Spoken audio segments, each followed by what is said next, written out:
Today, we're going to talk about something called operations research. It's this incredibly powerful, scientific way to make better decisions.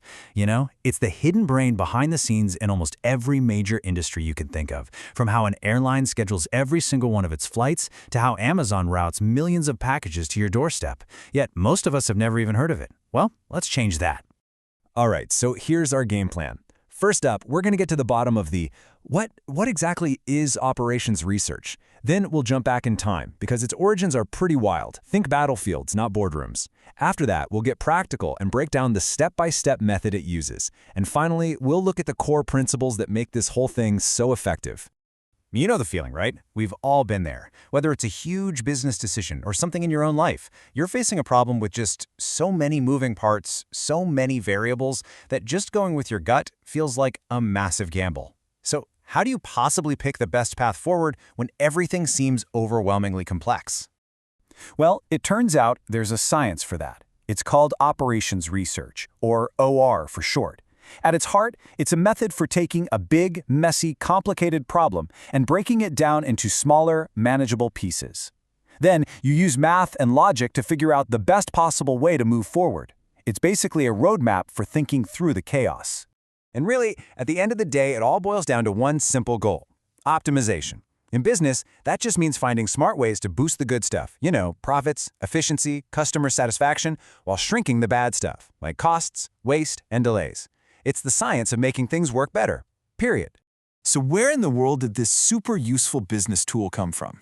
You might think it was cooked up in a university lab or a fancy corporate R&D department, but nope, you'd be wrong. Its origins are way more dramatic, forged right in the middle of a global war. The name operations research is actually pretty literal. It came from scientists who were researching military operations. See, during World War II, the British military pulled together this incredible team of scientists, led by a physicist named P.M.S. Blackett. They were nicknamed Blackett Circus because they were such an eclectic bunch: physicists, biologists, mathematicians, you name it. Their mission was to use science to solve life-or-death problems, like what's the best depth to set a depth charge, or how can we organize our convoys to better evade enemy submarines. They weren't guessing, they were using data to save lives. But believe it or not, the thinking behind OR goes back even further. You could almost call Charles Babbage, the guy who invented the first mechanical computer, the granddaddy of OR. Way back in the 1840s, he analyzed data to prove that a single, flat postage rate would be way more efficient, which helped create England's famous penny post. But it was World War II that really gave the field its name and its momentum. And after the war, things went in two different directions. In the UK, these experts went straight into industry to help rebuild. But in the US, OR stayed in the military for a while longer, getting even more sophisticated before it finally burst into the business world in the 50s. So how does a discipline that was created to solve military problems end up optimizing things like hospital bed schedules or a company's entire supply chain? Well, it's not magic, and it's not just a vague idea. It's a very specific step-by-step process that you can apply to almost any complex problem you can imagine. The whole OR process pretty much follows these 5 steps. First, and this is huge, you have to formulate the problem. You can't solve what you don't really understand. Next, you derive a solution, which usually means building a mathematical model of the situation.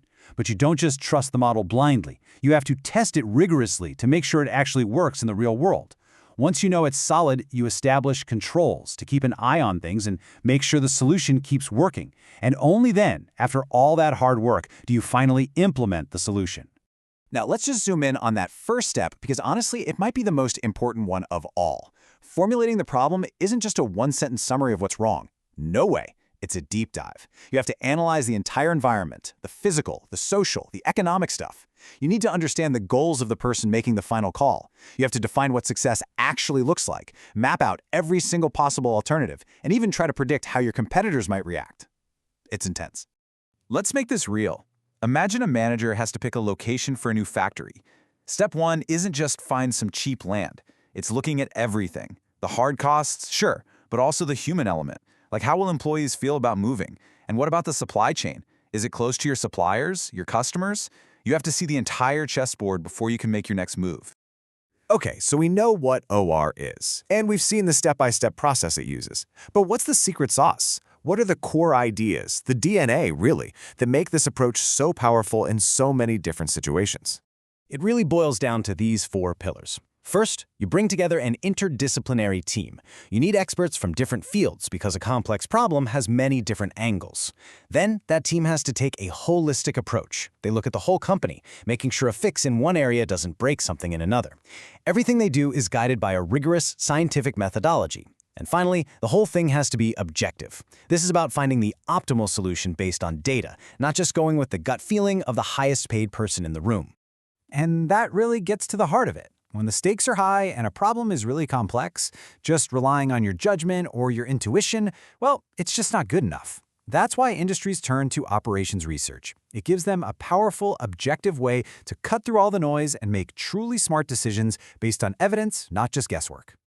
So that leaves us with one last question to think about, and this one's for you. We all have these tangled, complex problems in our own lives and our own jobs. So what's that one big, messy challenge you're facing right now that could use a new way of thinking? Maybe, just maybe, breaking it down and looking at it objectively is exactly what you need to find the best way forward.